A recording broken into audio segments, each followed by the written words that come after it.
Well, good evening. Good evening. Welcome to this edition of the Leadership Edge. I'm your host, Dr. P. Ronald Wilder. This podcast, The Leadership Edge, is dedicated to leadership, all things leadership. We talk about leadership. We talk about it from every angle and all different variants of leadership. And so our goal and our desire is to give you that edge you need in your leadership development. So thank you so much for tuning in. I trust that you've had a great day today and your week is off to a great start and you are victorious and overcoming and you're sitting down around the dinner table or right after dinner and now you want to just get a few nuggets of leadership. Well, hey, you're at the right place. This is the place for you to get those leadership nuggets. So that's what we decided to do. Now listen, before we get into what we're going to talk about, I need you to do something. You're probably watching me on BGTV Studios, maybe the Facebook page. If you're on the BGTV Studios Facebook page, go ahead and hit the like button, hit the share button, hit the follow button, okay? Definitely hit that share button and share this podcast. The reason why we ask you that is because every one of us have a tributary that our influence goes that others don't go. I have a place mine go, you don't go. You play a place you go, I don't go. If we all combine together, the web of the BGTV Studios podcasters will spread far and wide, and we'll cover the land, else we cover the globe. So definitely hit that share button for me, okay? If you have not liked and not followed BGTV Studios, do that. Now, for you that are watching on BGTV Studios Facebook page, even if you're not watching on the YouTube channel, hit the subscribe button, okay? Be a subscriber to BGTV Studios, okay? Even if you're watching on Facebook, at the conclusion of the podcast, sometime before you lay down the night, go to BGTV Studios Facebook page and hit subscribe. We'll get the subscriber numbers up. And so this is a great platform. We want the world to know what's happening here at BGTV Studios. Great podcasters, great information from different genres and different angles. Just cover a wide variety of subject matter. So, amen. Thank you for helping us push that thing far and far wide. All right, let's talk about leadership. Now, I want to talk tonight and probably next couple of weeks about leadership development through mentoring, okay? Leadership development through mentoring. Now, I believe that every great leader and everybody that is subscribed to become a leader, nobody has ever made it on their own. I don't believe that the system is set up for anybody to on their own with no outside help, no assistance to ascend to great heights. What you will find, whether it's in business, whether it's in sports, whether it's in ministry, education, business, whatever it may be, the people who we consider the great ones or great leaders, they will all tell you that through the process, there was someone who mentored them. In other words, someone took them under their wings and helped them get where they are. You're looking at myself. You're sitting here watching me teach leadership. You watch me weekly. And I have labeled myself as a leadership expert. Not because I just did it. I have put in the time, the work, the effort, and the certification that qualifies me for that, okay? So that's a fact. However, I didn't get here by myself. There were those that helped mentor me along the way. I don't stand on my own shoulders. I stand on the shoulders of others, okay, who have helped me, pushed me, showed me the way, and all of those things. So, any great leader you talk to, they'll tell you about the mentors they've had in their life. So, mentoring is a very hot topic in our leadership conversation today, and from both angles such as there are those who looking for a mentor, and there are those who are mentors that need to be pouring what they have into someone else. That's how the process makes, okay? There was a moment in time when I was mainly a mentee. That means I was being mentored. I had others that I was looking to, that I was following, that I was gleaning from, that I was chasing after to learn what they know, and they poured into me their leadership repertoire, and as a result, here am I. Now I'm in a place more so where now I am a mentor, where I am taking what I have learned in years, 30 and 40 years of study and research of leadership and pouring it into others and bringing up others. So we want to talk about leadership development through mentoring. Now, this is not nothing new, because if you think about it, if we want to spiritualize it and put biblical scripture to it, in the Great Commission, what does Jesus say? He said, go into all the world and make disciples of all nations. Now, he said teach all nations, but the word teach there is the word from which we get disciples. So he was basically saying, telling his 12 disciples, I want y'all to go into all the world and make disciples. In other words, I have made you a disciple. I have poured into you. Now, what I have given you, what I want you to do is give to someone else, okay? That's mentoring process. As a result, the disciples did it, and through this whole process of mentoring and leadership development and making of disciples, guess what? Within 25 years after Jesus left earth, that means after he ascended into heaven. Now, we know he died, and we just celebrated a couple of weeks ago, a couple of Sundays ago, Sunday before last, Easter, which celebrated his resurrection, him rising from the dead, okay? After his resurrection and then his ascension into heaven, within 25 years after he had left, those 12 disciples, through this process of mentoring and leadership development, had taken the gospel to the entire known world within 25 years. They had made disciples. They had converted people in every sector of the known world in 25 years. It happened through the process of making disciples. So if we are truly following Jesus' command, the whole process, we call it mentoring. He just called it making disciples. Same thing, okay? So if we are going to be all that we are supposed to be and that God called us to be, and for our churches to be what God calls us to be, we got to get back to Jesus' model and begin to make disciples or begin to develop people into great leaders in the kingdom through mentoring. Amen. Now, why is mentoring important? Because success without a successor is a failure. Now, Jesus realized one thing, that he was leaving. He understood very clearly, I am not here permanently. I'm here temporarily, okay? He was here for 3.5 years.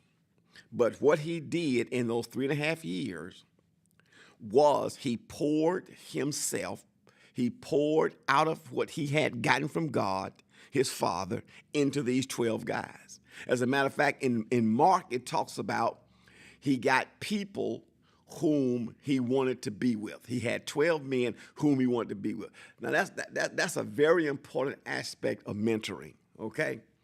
Mentoring is a process whereby a leader will bring people around him whom he likes to be with.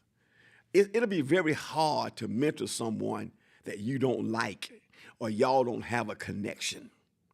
You don't like their presence, you know. That's probably a very difficult thing to do.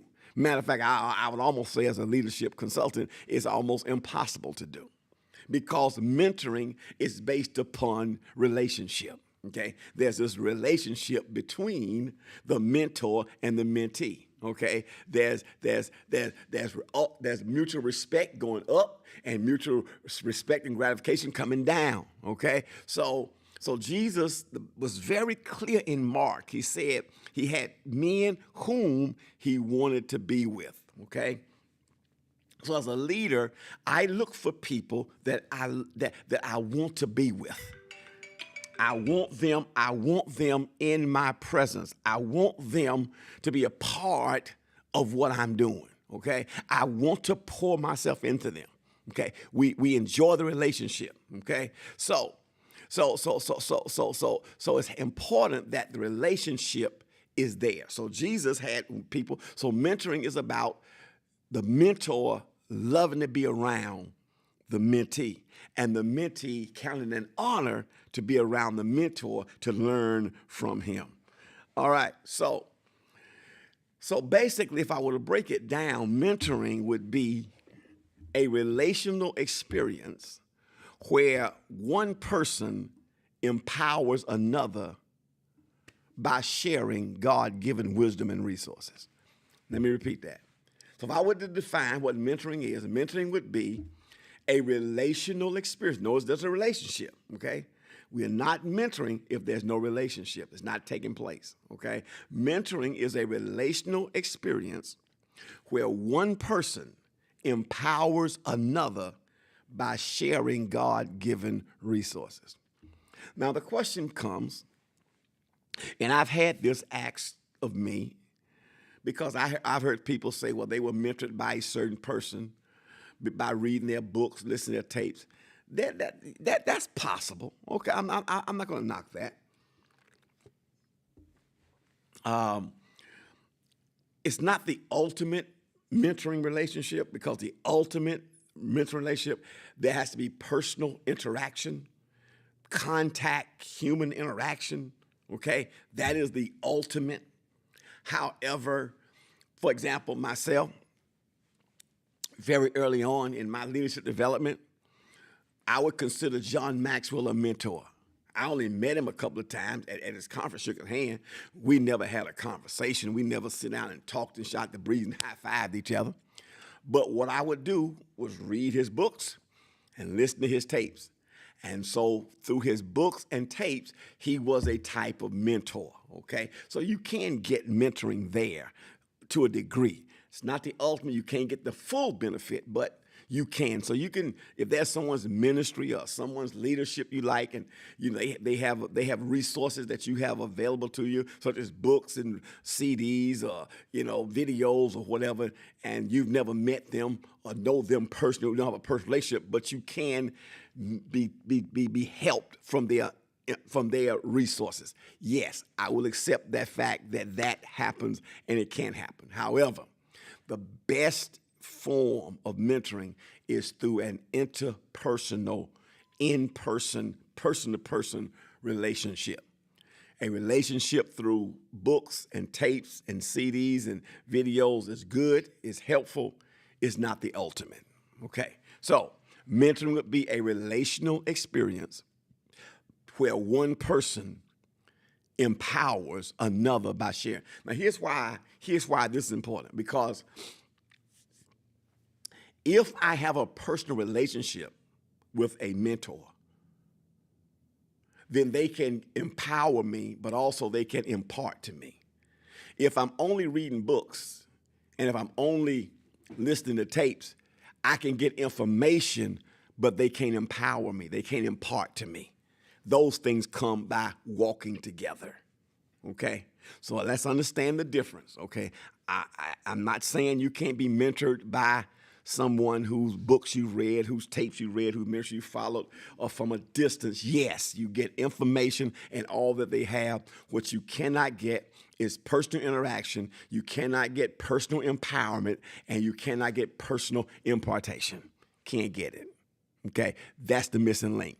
Whereas in a mentoring personal relationship, I get empowerment, I get I get impartation, I get the flow of the anointing, and I get the God-given wisdom and resources that they have. There are conversations and things we can have. There are questions I can ask. If I'm only being mentored from a distance without a relationship, I can't ask questions.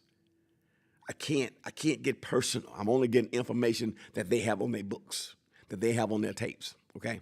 Whereas with a personal relationship of a mentor, guess what? I can share my heart. I can ask questions. I can ask the hard questions. Okay?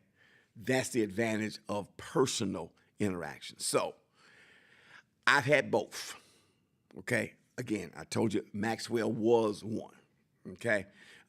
Another would be J. Robert Clinton, who was one of my grad school teachers. Now, I had some level of personal relationship interaction with Clinton, Dr. Clinton, and that was through school. And so while we was in school, I was able to talk to him, ask him questions and this, that, and the thing, and when I was in his classes. Once I graduated school, I no longer had that access because I think my class was the last class he had. He retired thereafter, okay? And so all I had was his book. So even today, I'm still being mentored by his books and resources that I got from then, all right? However, I can't ask the questions. I can't say Dr. Clinton this. Old days in school, I could. You understand? So that's the process. But my best days of mentoring are the people who I was walk with. And even I have certain mentors still today. I'm not beyond mentoring. I have people who I look up to, and I ask them questions, and I float. So mentoring is a very important process. If you want to be a better leader, then make sure you're under the mentorship of a leader you respect, you honor, and one you feel you can grow by listening to and following. Okay? Now, let's look at some things that good mentor provides. I'm going to give you several things that a good mentor provides, okay? A good mentor will provide what I call handles. Handles, like handles, handles. Handles are things you can grab onto and hold on to. That's, if I'm riding a bike, it got handlebars. It keeps me on the bike. Handles, if I'm holding on to something, a handle on the door is something you can grab onto. When someone has a handle on something, it means they own it. It means they own it. They can practice it and communicate it, okay? So basically what a mentor will do is the things that he has, that has become his. In other words, the information that he has gained and learned, the principles that he has gained and learned, they are not just information, they own it, okay? When you come, the people that I mentor, one of the very first things that I'm going to teach anyone I mentor, the first handle I'm going to teach them is loyalty, because I own it. I'm going to teach covenant. I own it. I have spent my life studying covenant, being covenant, demonstrating covenant. Years ago, I had the privilege to be a part of a pastoral retreat in the fellowship I was involved in. And there were about 20 of us pastors there, okay, along with the bishop who was leading the whole thing. We had an exercise. And the exercise was that we put a person in a circle, and we'd have everybody write one word that described them, okay? So they put a person in a circle, 10 people, 8 people might say he's loyal. Another 3 might say he's funny, okay? Other might say he's gifted.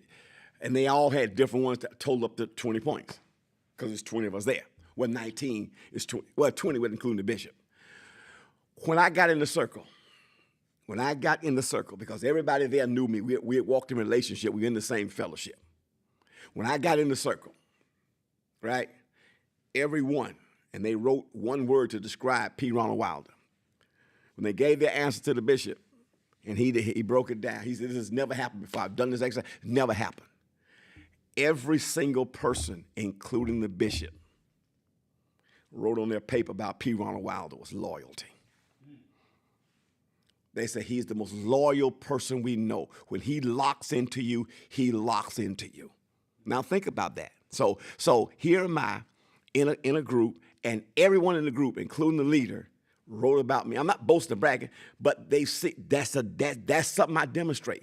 I'm covenantal loyalty. If I'm in covenant with you, you ain't got to worry about me. I'm in it with you with the good. I'm in it with the bad and the ugly. I am there.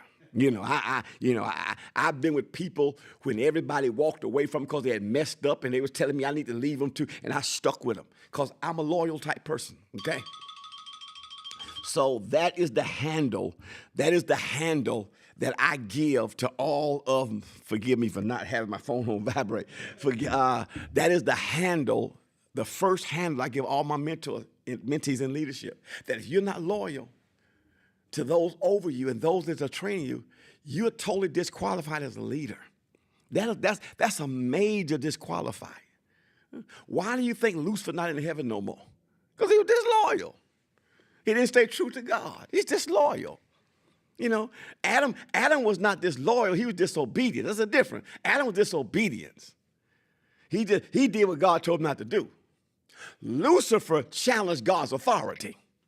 He challenged who God was. He rose up against God and tried to replace him. That is disloyalty. He sinned against God's authority, and so there was no more place found for him. See, once you are disloyal, there's no place found for you in the situation anymore, okay? And so leaders going to give you a handle. And the first handle I'm going to give people is the handle of covenant and covenantal loyalty, that this relationship is built on that, okay? And because it's built on that, even my whole leadership team in our church, that's the first handle that we build on. And based upon that building, here's how we function with that, is that no matter what happens, we never question the intent of each other's hearts. Now, I can question your action. I didn't like the action you did. But the moment I question the motive, I have broken down covenant, because if I question your motive, now I'm saying what you did to harm me intentionally. The motive was to hurt me. If I'm covenant and loyal, I'm not going to question the motive. I'm going to believe that your motive is still pure, although your action might have been wrong. So basically, your heart was right, your head was just confused. That's how it works in leadership, okay? I've seen too many teams that have been in covenant, and that's the question of motive. And once you start questioning motive, the whole thing of covenant breaks down. The whole loyalty system breaks down. Now, yes, I know you put yourself in a very vulnerable spot. Yes, and you put yourself at risk. That's true. But here's the deal, and I'm teaching my mentees this. You cannot have covenant without risk. You have to put it on. You cannot. There's no such thing, because covenant demands that we open. That's what makes covenant breaking such a serious violation, because you make yourself totally vulnerable. You open yourself up. As Jonathan and David did, you give up your weapons. You give up your weapons of war. You let down all your guard. Okay? It don't even question your mind. This person gonna stab you in the back, so you can turn your back on them and don't think. That's what makes it so serious when you violate covenant. That's why Judas couldn't live. He kissed Jesus. Jesus had made himself totally open and vulnerable, and he violates that. And once he did it, he realized, I am no longer worthy to live, because I have broken covenant at the highest level. Oh, my time is up. Woo! I wish I could finish this. We'll pick this up on our next podcast. Okay, we're gonna pick up right here. This is good information. So stay with me. Be with me next week. And matter of fact, tell somebody, hey, pop on here with me. Now listen. Do me a favor. Go to my website, www.pronaldwilder.com. It's gonna pop on the screen for you. It's there. You see it. You see a picture of my book. You can also buy my book, which is called The ABCs of Leadership. A great book that will help your leadership development. It's full of principles. It's full of just some great information, and I believe that will bless you. It's there on the website. Also, while on the website, bring me back up now. You can go to my shop page on there, and you'll get all of my leadership teachings. I have some great teachings there. The Maximus Principle, the seven series, the rules of engagement. It's just a lot. Over 33 leadership teachings. Some of those I've even covered in these podcasts, but not in the detail that I do there. So go there, www.pronaldwilder. Go to the shop page. You can download them for a price. But the best buy on my website is this one I'm holding in my hand, and that is the bundle package. This is a jump drive, a thumb drive you can put in your computer. On this thumb drive is every one of the teachings you see on the website is on this drive, and you can get all of them. And this is if you downloaded everything on the website, it'll cost you probably about $300. If you just bought this, it'll be like $125. So almost a third of what on the website. This is your best buy. You get everything in one place. So do that on the website. Now listen, you're watching me on BGTV Studios. This is a great platform that God has raised up. It allows voices like myself and the other podcasters here to have a platform to share their message. And it has great content here with many podcasters. When I first started, it was only 4 of us. That number's increased so much and growing daily with great different messages. This is a great ministry support. It is carried on by support of you, the listeners. So do me a favor. I want you to consider sowing a seed into BGTV Studios. You can do it one or two ways. You can do a one-time good gift, or you can become a monthly partner. Pray and ask the Holy Spirit. There are 2 ways to give. You can give online at bgtvstudios.com. It's on the screen. Or you can text text any amount to 84321. This is good ground. This is solid ground. The podcasters, we don't get any of what you're seeing. 100% of everything you give goes direct to support of BGTV Studios. Do that for your man. God bless you. Listen, my time is up. I'll see you next week. P. Ronald Wilder signing off, saying leaders lead.